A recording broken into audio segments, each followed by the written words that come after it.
बारामतीतील नमो रोजगार मेळाव्यासाठी मुख्यमंत्री एकनाथ शिंदे, राज्याचे उपमुख्यमंत्री देवेंद्र फडणवीस आणि अजित पवार आज मेळाव्याला उपस्थित राहणार आहेत। शरद पवार अध्यक्ष असलेल्या विद्या प्रतिष्ठान शैक्षणिक संस्थेच्या मैदानावर हा कार्यक्रम आयोजित करण्यात आला आहे। खासदार सुप्रिया सुळे कार्यक्रमस्थळी पोहोचल्या असून थोड्याच वेळात शरद पवार मेळाव्याला जाण्यासाठी निघणार आहेत। आगामी लोकसभा निवडणुकीत बारामती लोकसभा मतदारसंघातून सुप्रिया सुळे विरुद्ध सुनेत्रा पवार अशी संभाव्य लढत पाहता विद्या प्रतिष्ठानच्या मैदानावर होत असलेल्या या कार्यक्रमाकडे सगळ्यांचं लक्ष आहे।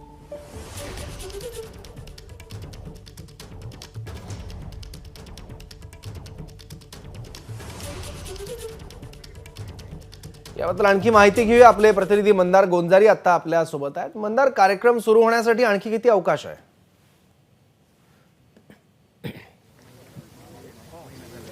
मी आता गोविंद बागेमध्ये आहे आणि थोड्याच वेळात शरद पवार आणि सुप्रिया सुळे गोविंद बागेतून निघणार आहेत कार्यक्रमाच्या ठिकाणी जाण्यासाठी।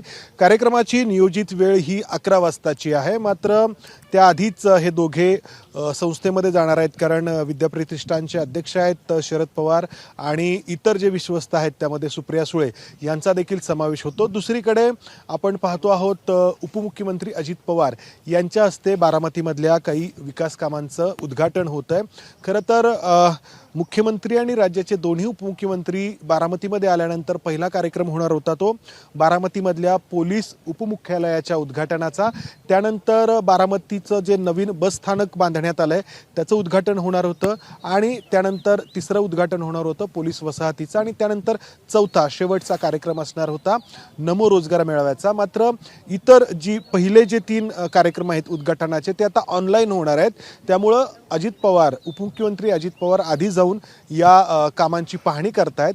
मात्र या तिन्ही कामांचं जे काही उद्घाटन आहे ते जो नमो रोजगार मेळावा आहे तिथूनच ऑनलाईन पद्धतीने होणार आहे। अजित पवार आपण पाहतो आहोत की या सगळ्या विकास कामांची पाहणी करतायत आणि दुसरीकडे सुप्रिया सुळेंची गाडी आता बाहेर येते आहे आणि पुढे अर्थातच शरद पवारांची गाडी आहे। आपण दृश्यांमध्ये पाहू शकतो आणि प्रेक्षकांना देखील दाखवू शकतो की शरद पवार या नमो रोजगार मेळाव्यासाठी रवाना होत आहेत। खरं तर शरद पवार या कार्यक्रमाला उपस्थित राहणार का याबद्दल गेल्या 2 दिवसांपासून तर्कवितर्क लढवले जात होते, कारण त्यांचं नाव पहिल्या निमंत्रण पत्रिकेमध्ये नव्हतं। मात्र त्यानंतर दुसरी निमंत्रण पत्रिका छापण्याची वेळ आली आणि त्यामध्ये शरद पवारांचं नाव टाकण्यात आलं आणि त्यानंतर शरद पवार या कार्यक्रमाला जाणार हे स्पष्ट झालं। जी आसन व्यवस्था स्टेजवरती त्या ठिकाणी तयार करण्यात आली आहे त्यामध्ये उपमुख्यमंत्री देवेंद्र फडणवीस यांच्या शेजारी शरद पवार असणार आहेत। मध्ये अर्थातच महाराष्ट्राचे मुख्यमंत्री एकनाथ शिंदे असणार आहेत, त्यांच्या शेजारी उपमुख्यमंत्री देवेंद्र फडणवीस असणार आहेत आणि त्यानंतर जे आहे शरद पवार यांच्या बसण्याची आसन व्यवस्था केलेली आहे आणि मुख्यमंत्र्यांच्या डाव्या बाजूला अजित पवारांचं आसन असणार आहे। तर अजित पवार आणि शरद पवार यांच्यामध्ये एकनाथ शिंदे आणि देवेंद्र फडणवीस असणार आहेत। आपण पाहतोय दृश्यांमध्ये सुप्रिया सुळे या कार्यक्रमासाठी रवाना होत आहेत आणि सुप्रिया सुळे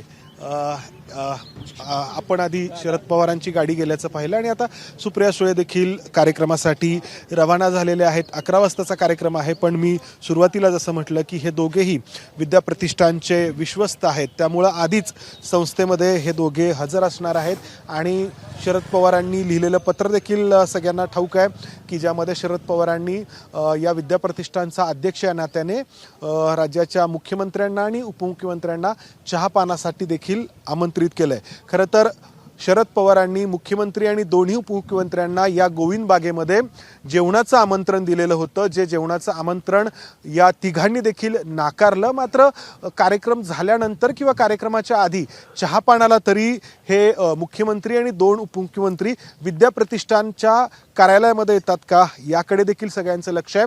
खरं तर हा नमो रोजगार मेळावा होतो आहे तरुणांना रोजगार देण्यासाठी, परंतु लोकसभा निवडणुकांच्या पार्श्वभूमीवरती हा होत असल्यामुळे जी संभाव्य लढत मांडली जाते आहे सुप्रिया सुळे आणि सुनेत्रा पवार यांच्यामधली, त्या सगळ्या लढतीची पार्श्वभूमी आहे आणि या नमो रोजगार मेळाव्यामध्ये कोण काय बोलतं, कोण काय भाषण करतं याकडे देखील सगळ्यांचं लक्ष असणार आहे। सुप्रिया सुळे जशा स्टेजवरती असणार आहेत तशाच सुनेत्रा पवार देखील या रोजगार मेळाव्याच्या स्टेजवरती आपल्याला पाहायला मिळणार आहेत। सौरभ मंदार, आणि या संदर्भातली एक पुढची अपडेट आहे ज्याबद्दल मला तुझ्याकडून आणखी माहिती घ्यायची आहे, तू सोबत राहा। तर सुनेत्रा पवार यांनी आमदार संग्राम थोपटे यांच्या वडिलांची भेट घेतली आहे। काँग्रेस आमदार संग्राम थोपटेंच्या घरी जाऊन त्यांच्या वडिलांची विचारपूस केली आहे। थोपटे कुटुंबीय आणि सुनेत्रा पवार यांच्या भेटीनं राजकीय चर्चांना उधाण आलेलं आहे।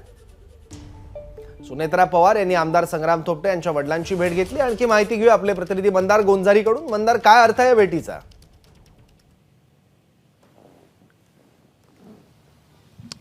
संग्राम थोपटे हे काँग्रेसचे आमदार आहेत, मात्र संग्राम थोपटे आणि त्यांचे वडील अनंतराव थोपटे यांचं शरद पवारांच्या सोबत कधीच सख्य नव्हतं।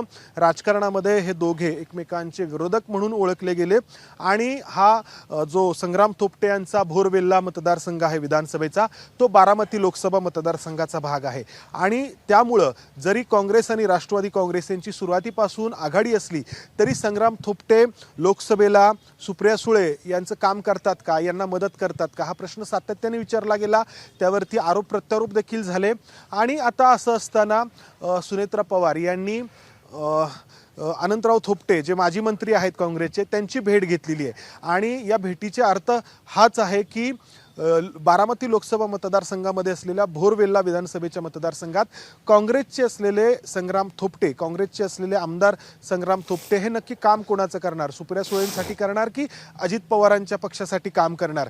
आणि त्याच पार्श्वभूमीवरती सुनेत्रा पवार यांनी अनंतराव थोपटे यांची भेट घेतलेली आहे। खरं तर अनंतराव थोपटे आणि शरद पवार यांचा एकमेकांशी नेहमीच राजकारणामध्ये विळ्या भोपळ्याचं नातं राहिलेलं आहे आणि तोच विरोध जो आहे तो अजित पवारांपर्यंत देखील आपल्याला पाहायला मिळाला होता, अजित पवार आणि संग्राम थोपटे यांच्यामध्ये। मात्र आता पवार कुटुंबामध्येच फूट पडल्यानंतर हे जे थोपटे कुटुंब आहे त्या थोपटे कुटुंबाला आपल्याकडे वळवून घेण्याचा अजित पवारांचा आणि सुनेत्रा पवारांचा या भेटीच्या माध्यमातून हा प्रयत्न आहे।